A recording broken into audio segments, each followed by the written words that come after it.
Монгол цэргийн өдөр орчин цагийн зэвсэгт хүчин ган тулгаан тулж гавьяа алдран дууссан хөгжсөний 104 жилийн өн баярын цогтой халуун мэдчилгээг өргөн дэвшүүлье.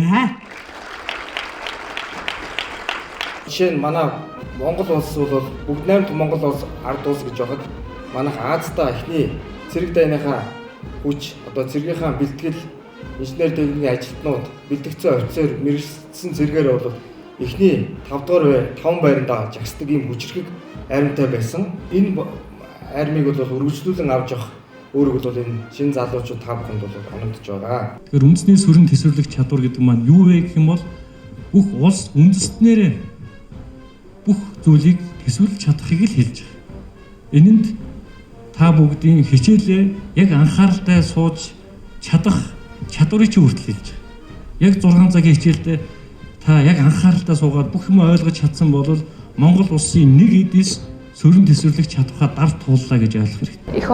Эх орныхоо одоо энэ тусгаар тогтнол бүх үнэт зүйлсийг хамгаалахын тулд бидний өвөг дээдс ямар их агуу зүйлийг хийж бүтээсэн юм бэ? Өнөөдөр хүртэл хийж бүтээсээр байгаа юм бэ гэдгийг бүр ингээд мэдээд бүр амар бахархах сэтгэл төрсөн. Үй үеийн цэрэг армийн Ахмад ажтайгаа харлаа, танилцлаа. Үнэхээр сайхан байд юм байна.